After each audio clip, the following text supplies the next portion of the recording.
নমস্কার সবাইকে, আশা করি সকলেই ভালো রয়েছো।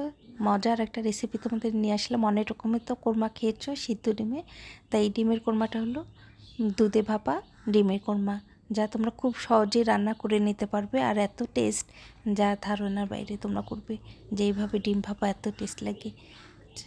চলো তাহলে মূল রেসিপিতে চলে আসি। এটা এখানে প্যান বসিয়ে দিলাম, প্যানের মধ্যে বেশ খানিকটা তেল দিয়ে দিচ্ছি, পেঁয়াজ বেরেস্তা করে নিব। তো এখানে আমি বড় বড় দেখে 5টি পেঁয়াজ নিয়েছি কেটে। তা আমি 3টি ডিমের জন্য করে নিচ্ছি। তোমাদের বাসায় সদস্য সংখ্যা হিসেবে তোমরা ডিমের পরিমাণ হিসাবে পেঁয়াজের বেরেস্তাটা বাড়িয়ে কমিয়ে নিতে পারো।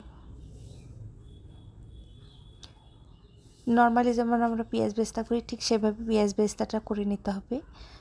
পেঁয়াজ বেরেস্তাটা হয়ে গিয়েছে, এখান থেকে অর্ধেকটা নামিয়ে নেব আর অর্ধেকটা রেখে দেবো।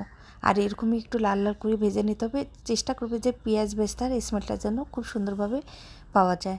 এখন গোটা গরম মশলা আর তেজপাতা দিয়ে দিলাম। আর এই সময় চুলোর জাল একদমই লো রেখে দিয়েছে। হাই ফ্লেমে রাখলে কিন্তু আবার পুড়ে যাবে, তখন খেতে কিন্তু তেতো লাগবে। অবশ্যই এদিকে খেয়াল রাখতে হবে তোমাদেরকে যে চুলোর জালটা যেন একদমই লো থাকে। বা বেশি যদি ভেজে নেওয়া যায় তাহলে তোমরা ইন্ডাকশন বা গ্যাসের চুলো অফ করে রেখে দিতে পারো। এখন দিয়ে দিলাম 1 চামচ রসুন বাটা, দিয়ে একটু নেড়ে চেড়ে নিচ্ছি। এখন দিয়ে দিচ্ছি সামান্য একটু আদা বাটা, আর দিয়ে দিলাম একটু জিরে বাটা। তোমরা চাইলে জিরে গুঁড়োটাও ব্যবহার করতে পারো। এখন ভালো করে নেড়ে চেড়ে নিচ্ছি। আর এই সময় কিন্তু চুলোর জালটা একদমই লো রয়েছে। আমি একটুখানি জল দিয়ে দেবো, নাহলে মশলাটা ভালো করে কষিয়ে নেওয়া যাচ্ছে না।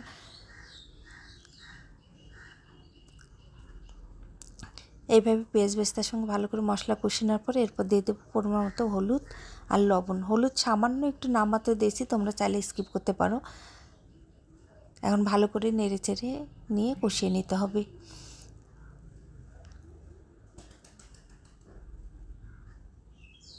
দেখো সুন্দর করে কষিয়ে নেওয়া হচ্ছে, তেল কিন্তু সাইড থেকে বের হয়েছে। আমি 1 চামচ লঙ্কার গুঁড়া দিয়ে দিলাম। এখন দিয়ে দিচ্ছি দুধ।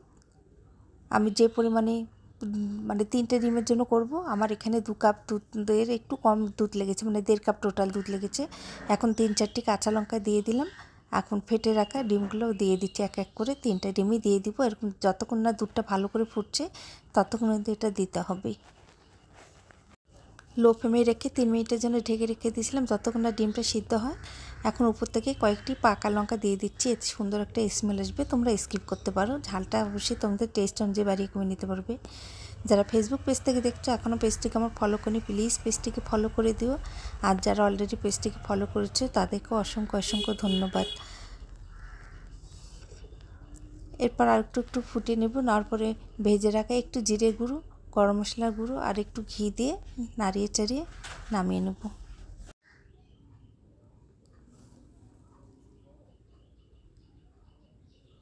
খুব সুন্দর করে ফুটিয়ে নিতে হবে। আর কালারটা দেখছো কত সুন্দর এসেছে।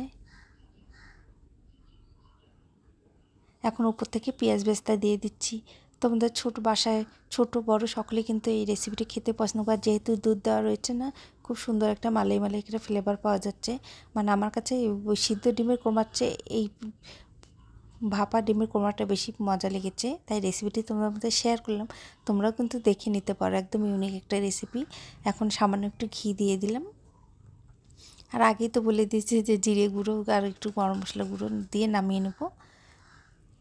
আর খুব সাবধানে একটু নেড়ে চেড়ে দিতে হবে, আর যা কোনোভাবে যেন ভেঙে না যায়। আমি এরকমই গ্রেভি রেখে দিব। ঠান্ডা হলে থিকনেসটা আর একটু ঘনত্ব বেড়ে আসবে।